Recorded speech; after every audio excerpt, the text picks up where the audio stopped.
Okay, DeMarcus, we're excited to be here with you. Awesome. Thank you all for being here. If everyone could please close their eyes and just take a second to be present and to feel the Creator's love and light.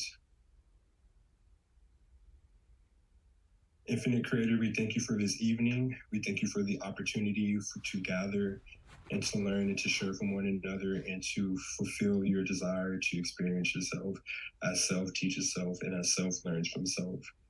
We ask you that inspiration and information is given, and that all take something away from this presentation in their everlasting journey to get closer to you. And all these things I ask in the infinite creator's name. Amen. Alrighty, y'all. So I'm going to get started. I'm going to share my screen. Alrighty, can everyone see my screen okay? Okay, so today we are going to be talking about the densities, the metaphysics and the characteristics of the densities. There's a lot of information out there on the densities, so my presentation is really just going to be touching on more of the fundamental things and kind of the basis and just a glimpse into the densities. So I'm going to give a brief intro, then we're going to get into the metaphysics of the densities, and then the characteristics of densities 1 through 8. Alrighty, so first off, what is a density? A density is a level or cycle of consciousness, a level or cycle that consciousness evolves through as it carries out the creator's desire to know itself in this particular creation or universe. So you can kind of think of the densities as different levels or different planes. Ross sometimes uses the term dimensions interchangeably with density, but they are essentially different levels of being that consciousness advances through as it is experiencing itself. And so our universe is comprised of 7 densities, with the 8th one being the beginning of the next octave. Now I play piano, and when as I was reading the Raw contact, and when Ra brought up the octave, I was kind of elated because I was like, yes, he's finally using an example that I can relate to. So here in music, we have a scale, and the scale is comprised of 8 notes. As you can see, you have C through B, which are 7, and then C is still included in the original scale, but it also counts as the first note for the next scale. So if you look at the music scale here, kind of consider this bass clef to be the last density and this treble clef to be this current density. So you have 1, 2, 3, 4, 5, 6, 7, and then you have 8, but 8 also serves as 1 for the next octave of notes. And that's exactly how it works for the octave of creator. The creator advances through the 7 densities of consciousness, and then the 8th one marks the end, the completion of this octave, and then the beginning of the next one. So in order to understand the density, we have to kind of look at the metaphysics of the densities and what they're made of and how it works. So everything in the creation is made of light. Light is the third distortion and is the first manifestation of the logos, or love. Light is quite literally the physical embodiment or physical manifestation of the creator's love, and light is the only physical thing that technically exists, and it is what the densities, both time, space, and space time, are made of, and everything is light. Light is a product of pure consciousness, and because of this, light is intelligent and malleable, and is also influenced by and under the direction of consciousness. Photons are what atoms are. Photons are what's at the core of atoms. So, when we're growing up in school, we learn in science that our physical matter is made up of atoms. So as I was reading the raw material, I was like, well, how does the photon fit into it with that?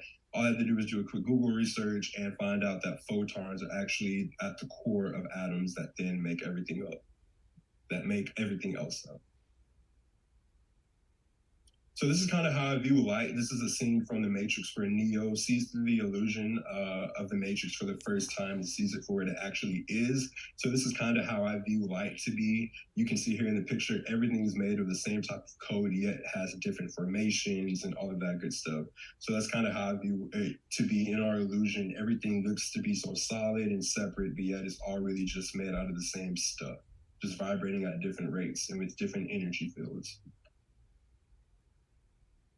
Vibration. So the vibration of love and consciousness is what causes the photon to rotate at various angles and speeds.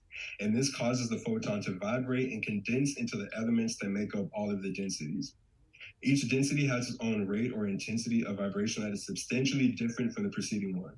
So the rate of vibration for the third density is a huge difference from the rate of fourth density, and so on and so forth. The more concentrated with love a photon is, or the more power that is present within that photon, the more intense its vibration will be. And when the intensity of the vibration increases, this leads to an increase in information. And so Cool likens this to a diamond increasing in facets. So here we have an example of geometry where we have the same shape, but in 3 different dimensions. So if we were in the, for instance, 2D squared, you could only go forward, backwards, left, and right. That's it. But in the third dimension, not only could you go forward, backwards, left, and right, you can now go up and out. And that would be imperceivable to the 2-dimensional, say there's an ant on the square, he would have no idea of being able to go up and out because all he's used to is just being able to go left and right or backwards and forwards. And so as the photon increases in vibration and information, then that also changes the environment as well. The increase in vibration information of the photon causes a change in the environment that these photons make up. And a good example of this can be seen in water. So if you take water in its liquid state, when the molecules in water slow down, they become more solid and form ice. And then when the molecules in water, when they get excited and they start moving really fast, they transform into water vapor. So that's kind of a basic idea of how the vibration between the densities work. So for instance, our third density just seems so very solid and so real because the rate of vibration is so much lower than say that of fourth or fifth density. If fifth density entities were to come to us, they'd probably just be like a light blob. We wouldn't be able to probably perceive them as individual entities just because the rate of vibration is so much higher. And so this changes the laws of physics and the abilities and the limits of consciousness and the overall way of life in those planes. So for instance, Ra tells us that although it is not uncommon or unheard of, it's not very common for third density civilizations to achieve interstellar travel, just because space is just so vast and it takes more discipline of the personality and technology in order to achieve that. However, in fourth density, entities are able to achieve that because the change of environment allows them to do that. Now, they still have to travel in vehicles, but their technology is still light years ahead of us, and they're able to do certain things that third density entities aren't able to do. And versus same thing with fifth density entities, they're able to travel in thought. They no longer need vehicles. So you can kind of see the step up as you go up in densities and how the abilities change for the inhabitants of those densities. Another example would be healing. Here in the third density, if I cut myself, I put a Band-Aid on it, and it'll take about a couple of days to heal. But in the fourth density, if a fourth density entity was to cut themselves, they could heal themselves almost instantaneously using their mind. All densities occupy the same space, they just vary in vibration. And here I left a quick quote from Hatan. Someone asked him, "Where are you at this space-time?" And Hatan replied, "We are near you, but in a different density." So at all times throughout our lives, we are constantly surrounded by higher density entities. We just have no way of perceiving them because the rate of vibration is so much higher than ours. And now we're going to get into the individual densities. So the first density begins in timelessness. It is the cycle of awareness, and it corresponds to the red ray or root chakra. The first density is the foundation for all that is to come. It is traversed largely in timelessness until space-time is realized, and it consists of the elements earth, wind, fire, and water. And in the first density, fire and air teach the earth and water awareness of being and to form and create an environment suitable for life. So for those of us into astronomy, we know that when a planet forms, it's pretty much a big hellscape.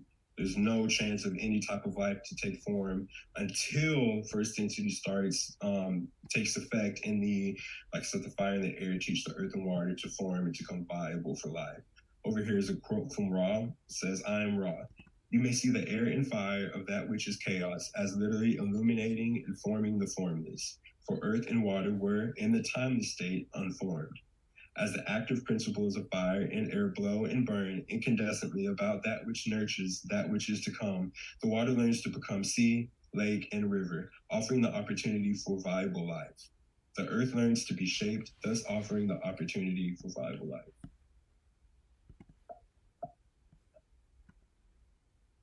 Next, we have the second density. The second density is a pretty long one, and on Earth, it lasted approximately 4.6 billion years. It is a cycle of growth, and it corresponds to the orange ray chakra. The second density is the cycle of movement and striving towards the light. It consists of everything from single-celled microscopic organisms at the lower end to advanced animal and plant life at the upper end. So everything from bacteria all the way up to lions and tigers and bears is comprised within the second density. Second density entities share what's called a species mind. So you have, for instance, a school of fish or a pack of wolves or a herd of flock. They all share a kind of group mind per se, not the group mind that's in fourth density, but more of a species type of mind. And so when one part of the pack per se is hurting, then all others will come in and help that to kind of heal the pack because they're pretty much all one. There is no veil, so they're aware, but they're not yet self-aware. And that is a characteristic that marks third density. And so how do second density entities strive for this self-awareness? Well, there's a variety of ways. And so normally, second density entities will be invested by third density entities. So a planet that has both population of second density and third density, what tends to happen is third density entities will invest in second density entities in the form of love, in the form of pets or plants. You can see that a lot here. A lot of people have pets, and what they're doing is they're investing their love, they're investing their light into these pets, and because of that, the pets develop a sense of individuality. And when they develop that sense of individuality, when they die, they no longer go back to the herd or pack mind, but they go on to be an individual mind, body, spirit complex. Now, for a planet that does not have a third density population, natural catalysts will eventually draw the second density entity to start noticing things, to start moving in a certain way that starts displaying self-awareness. So for instance, species starting to interact with each other, or the hummingbird may start to one day actually start listening to its notes instead of just passively doing it. And those type of natural catalysts will start and put the second density entity on the path to gaining self-awareness. And there's also members of the Confederation who specialize in aiding second density entities. They beam their love and their light and to help those entities and kind of get them on the track to becoming self-aware. Our bodies are second density. They came from the great ape species. If you were to remove our consciousness from our bodies would be able to sustain, probably not for too long, but they would be able to go on their own, and they have their own instincts and all of that good stuff. Third density. Duration for third density is 75,000 years, and the average lifespan in third density is 900 years. It is a cycle of self-awareness, and it corresponds to the other ray chakra. Third density is the density of the choice, either service to others or service to self, and is the first of the activated spirit complex. Third density consists of mind, body, spirit complexes unique to the planet. And so this is the first time that an entity has any sense of self-awareness and separation. And this is the first density. Also, this is the only density where the veil is present. And so because of that, all things are cut off, all former knowledge, previous lives, incarnations, lessons, all of that good stuff is cut off. And we all know this is because the sub-low guy wanted to intensify the experience and of polarization. It is also the shortest of the densities, and the average lifespan is 900 years. If you look in the Old Testament, you'll see a lot of figures who live to be either around 900 or over 900 years. That has, obviously people today don't live to be 900 years old, and that's because throughout Earth's third density, it was determined that we weren't processing catalysts efficiently enough, and so the lifespan was dramatically reduced. Our third density is made up of heavy chemical vehicles or bodies, as well as environment. So things take longer to manifest per se. For instance, like I said earlier, if I cut myself, I can't instantly heal myself. It would take a while for that to happen. Third density concluded on Earth during the winter solstice of 2012. So I think we should do like a 10-year anniversary party of that. But Earth is no longer in third density, it's transitioning into fourth density. And those are third density strive for the lessons of love.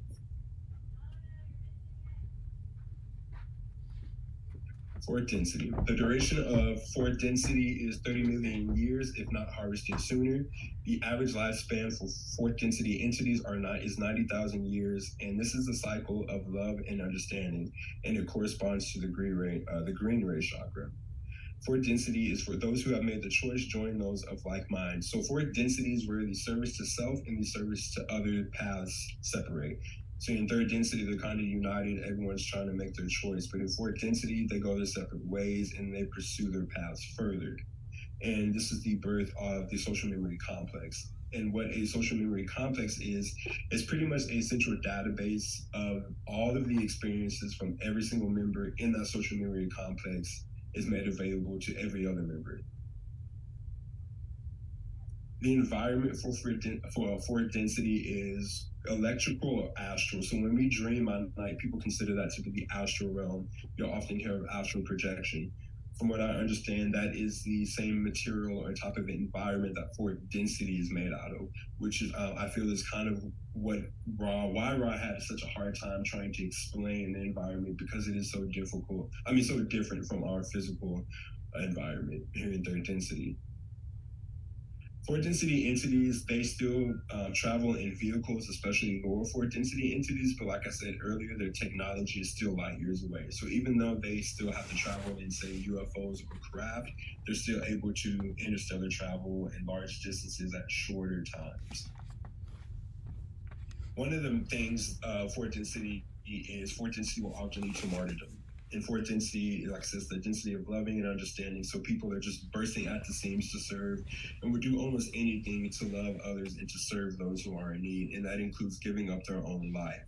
Now, the issue with this is, yes, it's great and all for service, but you're ending your incarnation early.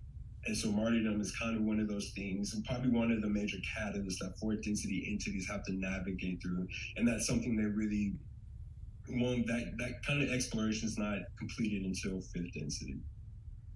They also strive to learn the ways of wisdom to be harvested to fifth density.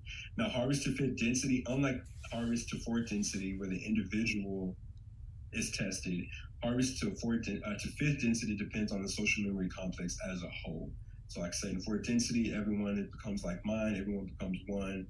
So graduation to fifth density is dependent upon the social memory complex as a whole versus off for just one individual. Here, Ra gives a few explanations of what fourth density is and what it is not. That which fourth density is not. It is not of words unless chosen. It is not of heavy chemical vehicles for body complex activities. It is not of disharmony within self. It is not of disharmony within peoples. It is not within limit of possibility to cause disharmony in any way. Approximations of positive statements. It is a plane of a type of bipedal vehicle which is much denser and more full of life. It is a plane wherein one is aware of the thoughts of other selves. It is a plane where one is aware of the vibrations of other selves. It is a plane of compassion and understanding of the sorrows of third density. It is a plane striving towards wisdom or light. It is a plane wherein individual differences are pronounced, although automatically harmonized by group consensus. So after graduation from fourth density, you then enter the fifth density. The fifth density, the duration is 50 million years, and it is a cycle of light or wisdom. In this density, entities learn the way of wisdom, and you can either do that individually or it's a social memory complex. I know from my readings at the channels that fifth density is really spent in isolation or alone.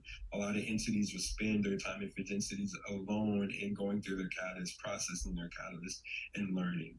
For instance, the fifth density negative entity that was attacking Carla throughout the Raw channeling was located on a fifth density planet in a cave, and he was projecting his consciousness to where Carla was in order to intercept and stop that contact.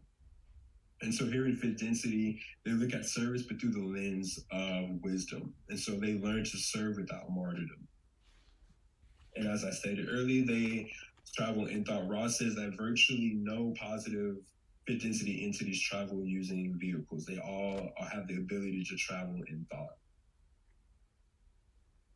one of the things that sets fifth density apart from the lower densities is this is the first density where the entities have the conscious control of their bodies. So they are able to change their appearance almost instantaneously at will. And so because of this, Ra says that fifth density entities sometimes look like us, and in our standards, we would consider them to be very beautiful because they can change their appearance at will. They can completely disintegrate one form and bring on another one. Anytime I hear about shape-shifting aliens, I just assume they're the fifth density since they can change their appearance. Sixth density. The duration of sixth density is 75 million years. It is the cycle of unity, and it corresponds to the indigo ray chakra. The sixth density is Ra's current density. They are 2.5 million years away from seventh density harvest. So they have traversed the majority of their sixth density. Sixth density is also where the majority of wanderers hail from. Here in sixth density, entities learn to balance and blend the love gained in fourth density with the wisdom learned in fifth density. And the Confederation sometimes refers to this as compassionate wisdom or wise compassion. And what this does is when you unify the two, and when you balance the two, love and wisdom, that generates a sort of power and service that is not available in the densities below it. It is also where the service to self and the service to other paths reunite. Ross says that the two paths reunite as those on the service to self path, realizing that they cannot successfully master the lessons of unity without opening their hearts to others, switch their polarity to the positive. So negative entities, once they get up to about the mid-sixth density point, there's some type of tension, and they realize that they can no longer advance without opening their hearts, without accepting that the person next to them is also the creator. They can't move forward, they can't advance in their power until they accept that all is truly one. And so this is where the service to self path kind of disappears. Ross says that in their sixth density, they have become light since they realize in that density that light is really the only thing that exists. So they themselves have become light. It is common for sixth density entities to reside within some bodies or sub-logi.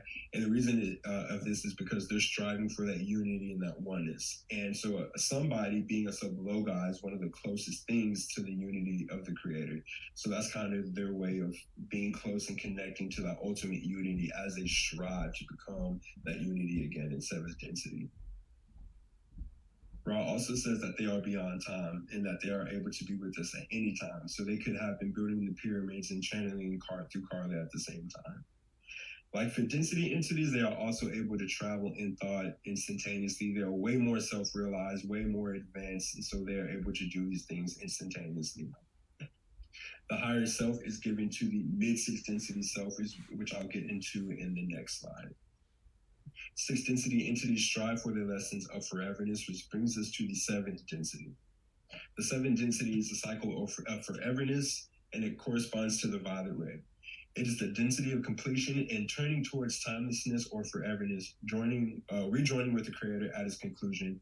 It is also known as the gateway density. Pretty much it's where an entity will turn back from their entire soul stream, all of their entire experience through the octave. They're pretty much turned back on that and then face forward to the creator and have their eyes set on rejoining with the creator, becoming one again.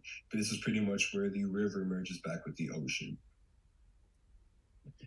And so as they do this, as they're turning back, as they're getting ready to pretty much drop their individuality and start striving back towards unity, what they do is they create a very complex and intricate thought form, and that is given to the mid-sixth density self, and that is what our higher self is. Entities in seventh density, they strive to become one, and so they expand their consciousness out so far to the point where they just pretty much become everything. And this causes a sort of spiritual gravity. And when enough spiritual gravity is obtained, they then remerge back into the creator, which manifests in our third density as a black hole. On the other side of that black hole is the eighth density. It is the beginning of the first density of the next octave. It is both omega and alpha. The spiritual mass of the infinite universe is becoming one central sun and creator once again. Then is born a new universe, a new infinity, a new logos, which incorporates all that the creator has experienced of itself. The latter eighth density would be the beginning of the next octave. The 9 members who sit in constant session of the Council of Saturn are in density entities. And we also know that there are entities from the next octave or eighth density entities traveling back and helping out here with this one. We know that they're providing the light for the harvest and that they're also helping, Ross says that they're helping the Logos in its completion. So we don't know much about the next octave, but we do know that entities are coming back and helping out. And that is all I had.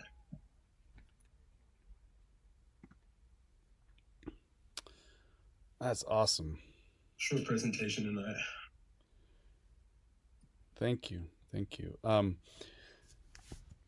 Let's open it up to some reflections or comments or thoughts that emerged, questions, and kind of get a dialogue going.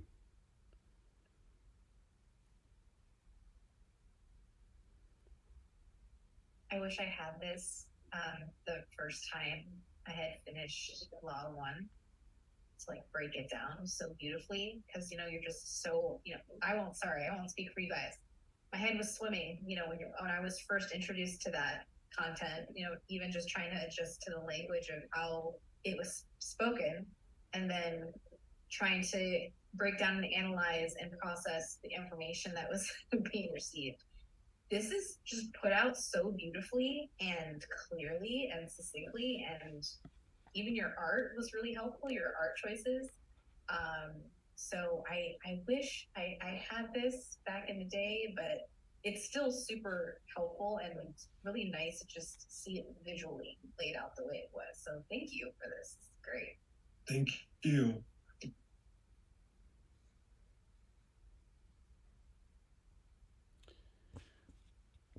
DeMarcus, could you go back to the slide on vibration, please? Absolutely. Thank you. I was trying like furiously to take notes because I'm one of those people, and I was like, I can't write fast enough. No, you're fine. I talk fast. I need to slow it down. No, you're good. Thank you so much. I mean, if you felt like sharing the slides, I would be like eternally grateful because I'm one of those people. Oh yes, yeah, we'll definitely get this. Yeah, they'll post them on Slack, right? I think so. Yeah, if he'll post them on Slack, and then I will cut and paste and put it in our blog along with the podcast, so people can listen to the whole thing again, and then go through the slides as well. Beautiful.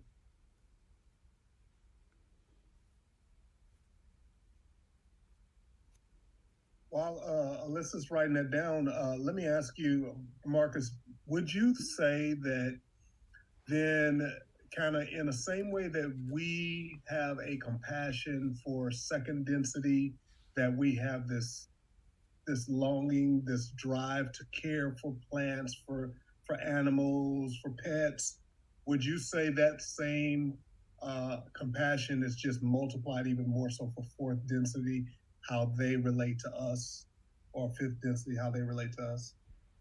Most definitely, and that would be the reason why they're wanderers, because they care so much, because they love and they want to guide, they risk it all pretty much to come here. So definitely, as the higher densities for sure care for and love and invest in the densities lower beneath them, just as we do for second density for sure. It seems to me that the very nature of the one infinite creator is to have a transcendent quality and an incarnative quality and then an indwelling quality. And the transcendent quality is always going to be some level that's transcendent to another level, and that transcendent level is by the very nature of love, serving the lower levels.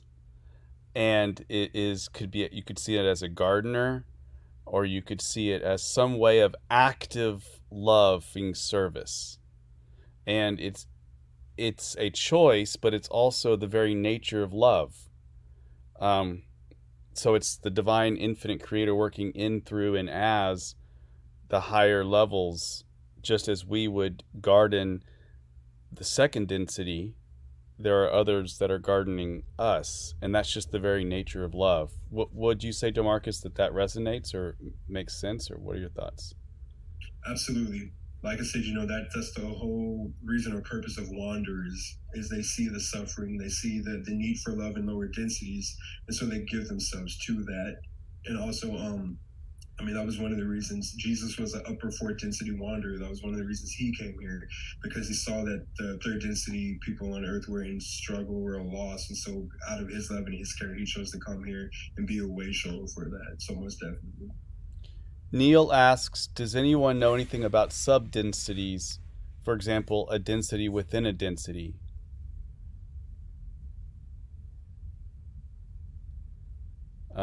I'll speak to it really quick, and then I bet somebody will have a really good also comment.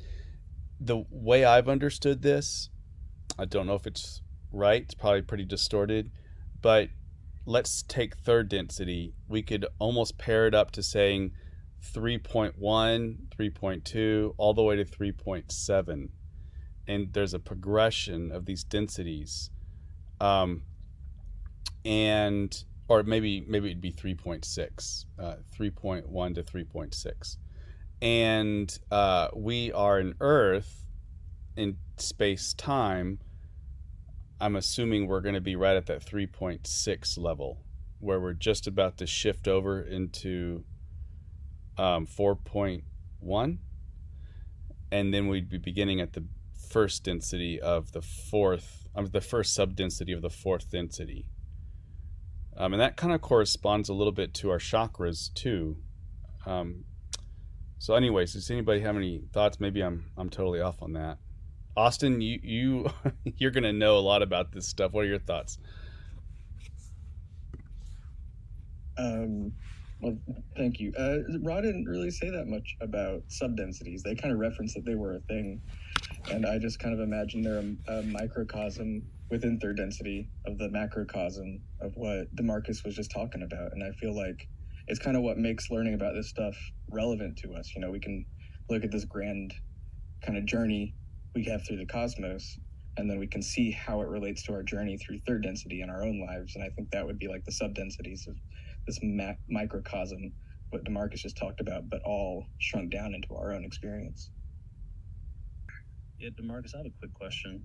Just This actually goes well with, I guess, Alessia was talking about vibration. I read this a few days ago, and I have it highlighted. It's in session 32, and it goes with what Neil asked about subdensities, I think.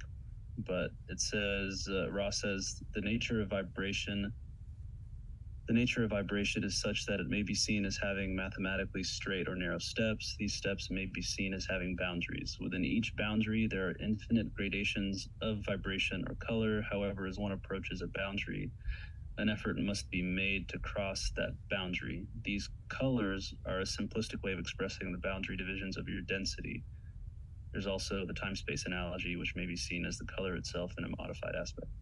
I guess my question is, in relation to vibration, if fourth density, vibrates faster than third and fifth to fourth and sixth to fifth, and if the essence of light, the possibilities, the infinite possibilities grow and shape and form as the vibration increases, is it safe to say that in these infinite gradation of vibration of color within, I guess, this yellow ray, their density, the higher we vibrate, the closer we move to fourth density? Am I reading too much into that statement from Ra, or is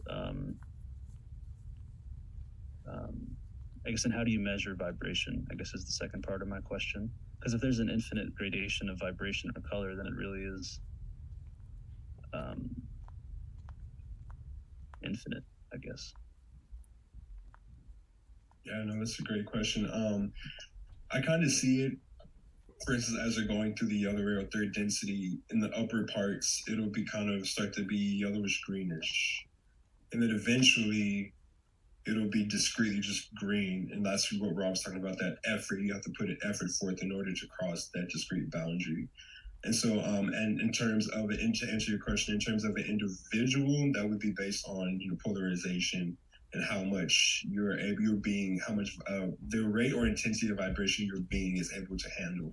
Of course, if you're able to accept more love with a more open heart, you'll be able to withstand a more intense vibration, which then proceeds you forward into graduation into the next density. As far as the environment, such as the Earth, that's more of a kind of a physical transition that kind of goes on its own. Our surrounding environment is transitioning. The photons that make up, the molecules and everything is increasing in vibration. So that, I think, is what's gonna take a while for our environment to completely reflect for density. If that answered your question. It does, yeah. And I guess the effort that must be made to cross that boundary would be, I would say, the choice, polarization.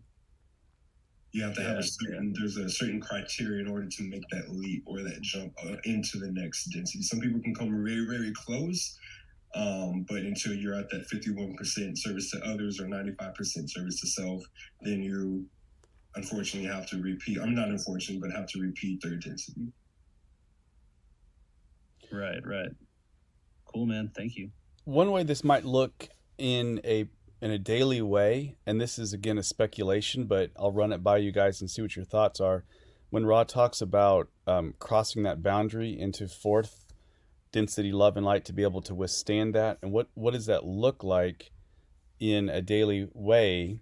One way that I've kind of understood it is to be able to withstand the purity of the mirror of ourselves and other people, but specifically ourselves. That would be a nice harmonious balance of the lower chakra triad, particularly the orange chakra of self. And here's an example. Let's say I'm with somebody, a client or a friend, or even myself. I struggled with this too, where I'm real good about maybe helping other people or feeling like I'm helping other people and I'm serving other people. But let's say I'm a recipient of gratuitous grace from somebody where it wasn't merited on my part. Or let's say I may have offended somebody and they forgive me completely without any preconditions. And I've also met with people who felt like they did something so egregious that they were incapable of even talking about wanting to forgive themselves. And when that happens, you almost feel like they're burning with shame. So shame has a fiery kind of feel to it. The fire on the the ears kind of get hot, and there's this red flush of shame that kind of overcomes us. And that is almost a burning, which is what it kind of feels equivalent to what the Bible talks about in terms of like the hell, because shame is a kind of its own hell and it's a burning. And to be able to see that shame, process it, forgive, go through that, and embrace the self as someone who is it's okay to make mistakes, and it's okay to be forgiven and to fully accept that. That is often very difficult to do, and people will do this. I can't see the light. I can't stand the light of pure love and light. I can't do it. I'll give and give, but I will not forgive myself. I'm just going to look away.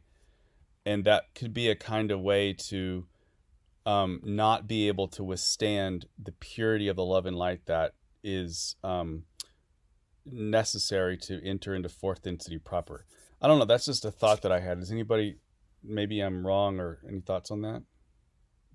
No, I think that's right. Because when I was so caught up on the vibration slide after kind of thinking about everything else, because I think like you said, Doug, on a day-to-day basis, when we are confronted with love, right? Like just like unadulterated forgiveness and peace and love from someone, our environment changes, right? Like we just cannot keep the same understanding of the way that we used to do things.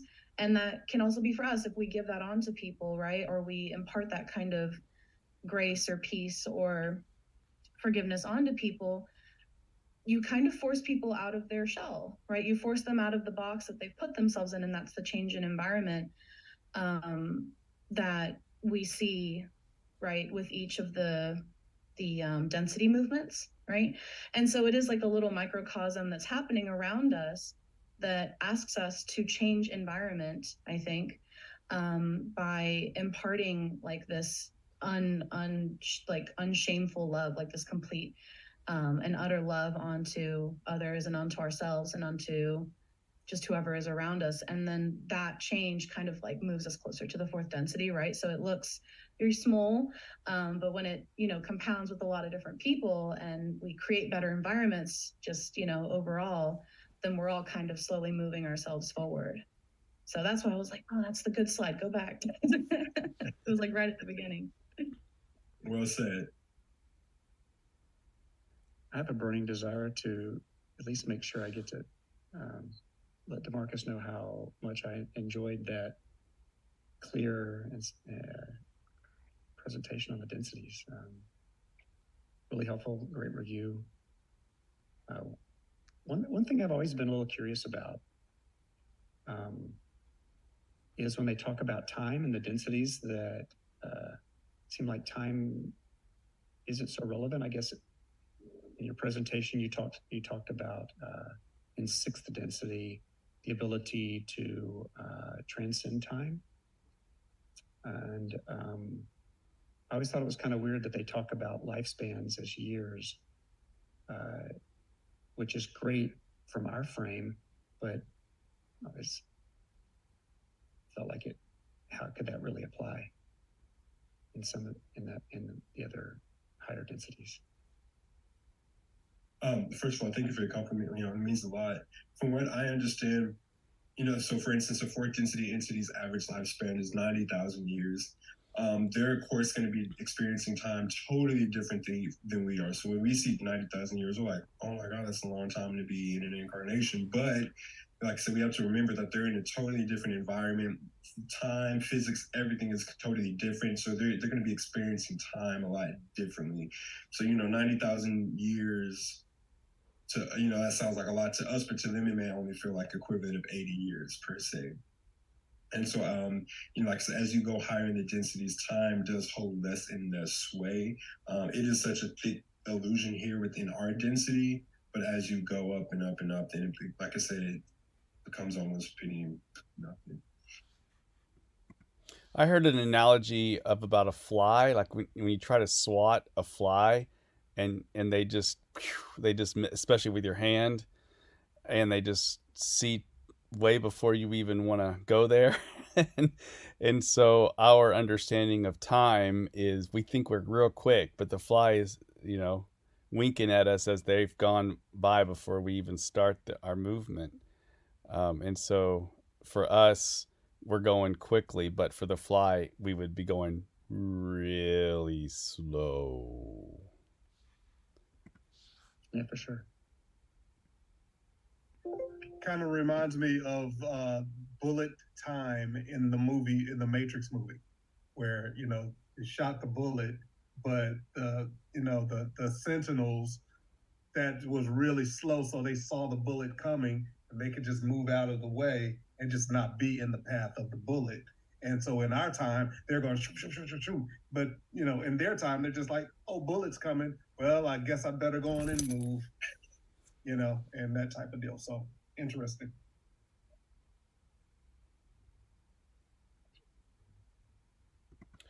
One thing that's always intrigued me about third density and the fourth density phenomena of the social memory complex is that in third density, we have seed form thoughts that will be fully consummated in fourth density.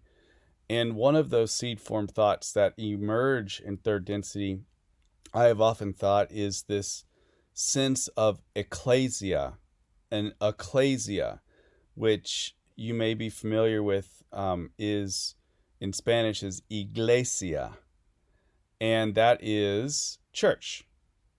The sense of church and ecclesia coming from the Greek, meaning a a community of like-hearted, mind heart together, like-hearted individuals for a common purpose.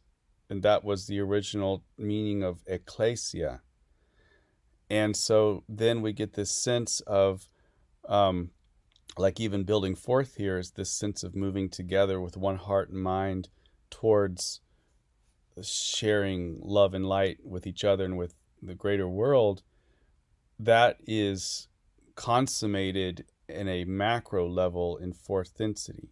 But this notion of church, if you will, hopefully removing some of the distortions that comes with that word, but it does indeed speak to our third density desire for the fourth density culmination.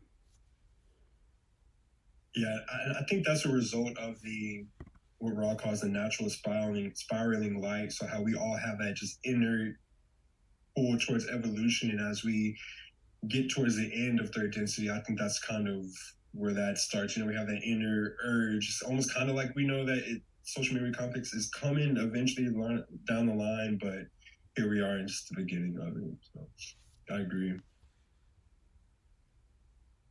Yeah, Ra has a line where, they ask, if I think of building a ship, will it happen in one of the other densities? And then Ra says, like, that will happen, that could happen, and that is happening, or something. And that's led me to think, I think just so many thoughts on a day-to-day basis, and I'll be like, man, like, dude, that guy is an asshole. I hope he like gets what he deserves. And I'm like, oh shit, did I just create that in fourth density? Like, did I just create that? And I'll be like, yo, I take that back. I take that thought back. I don't want that to happen. And I'm like, oh crap, is time such that I just created a whole timeline where that happens and it plays out?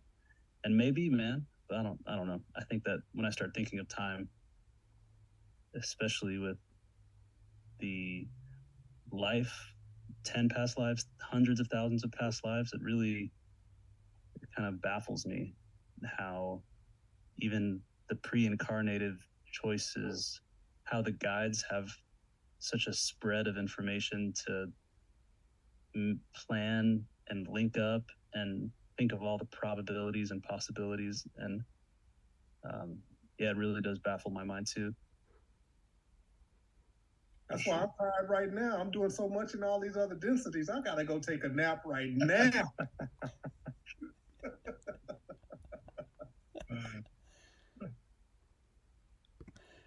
Also, I think our particular third density experience on Earth is a prized opportunity for wanderers and people coming from higher densities, because Ra uses a funny word, etiolated. I think it's the right word, etiolated or etiolated. Yeah, etiolated. But it means that in fourth, fifth, and sixth densities, this whole sense of karma and consequences and catalysts and all of that is just happening so slowly because it's just so harmonious, that it actually takes that long for processing to happen. And I think because of the complexity of the Earth's third density experience, and maybe I'm wrong and I'd love someone else to have a different opinion, I think that there's sixth density, fifth, sixth density good things, lessons happening right now in what we would consider conventional knowledge could really be fifth and sixth density work. So, for example, good counseling that uses some of the stuff that's coming out these days, like acceptance commitment therapy, the work of Brene Brown, things like this, I think is dealing with really high level, advanced wisdom coming from what others who would maybe blast through in harmonious third density, harmonious fourth density, harmonious fifth density, and then get into the sixth density like Ra and say, oh crap, like there's so much that we we laser rocketed up to this level, but our robustness is just lacking. So they get connected as the gardeners to us, and then it's through us they actually expand in a much broader, more robust lesson for themselves. Like we are their teachers, even as they are our gardeners, in a sense. And so we are really lucky to be here in this third density experience on Earth. Yeah, and I'll add to that. I've read in some Confederation channelings, a lot of them say that we are, even though Earth seems like a hellscape and it's hard, that it really does produce great fruit, and that we'll see it after really this incarnation, because some of the members of the Confederation said that they had a more harmonious third density, and they kind of eased the way through it a little bit, which caused issues in the higher densities that cause them to have to wander back and deal with, versus those who have a kind of tough third density. They refer to it as boot camp. They kind of come out a little more sharp, into where they have to deal with shadows and certain catalysts and things in that tough third density that they won't have to deal with in the higher densities, which would then take way longer to complete. So even though it is tough, like you said, Doug, there's definitely huge benefit, especially for those that are native to Earth's third density and everyone who's gotten the opportunity to take part of Earth's third density. I know Raw, they even said they had a harmonious third density, so they breezed through fourth density, but they had a hard time. They had more of a harder time in fifth density because of that, because they were so harmonious and kind of just breezed through it. Fifth density, they had to really sit with themselves and look at themselves and progress through that and deal with those things that they didn't have to do within their third density. And they were still super naive and sixth density when they were dealing with us. It is time. Oh, did anybody have one last comment or thought? I was just going to say real quick, I thought in these sessions, Ra did a great job of illustrating how the veil and just the gravity and the visceralness of what how much everything matters to us. Death, for most people, up until a certain point of evolution, is so real that the idea that without the veil, it's all good.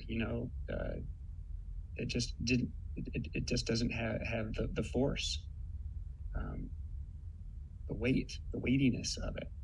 So I think that part that we experience, it's experientially what we might call hard, that weightiness of it is the very thing that is the power of the expansion that we experience through it.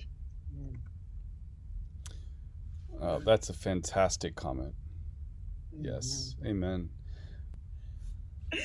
All right, hold on. Let me put my Okay, Father Elacia. Yes, Father Elacia. All right, my friends. Close your eyes. Take a good stretch if you need it. You've been sitting. Take a nice deep breath in.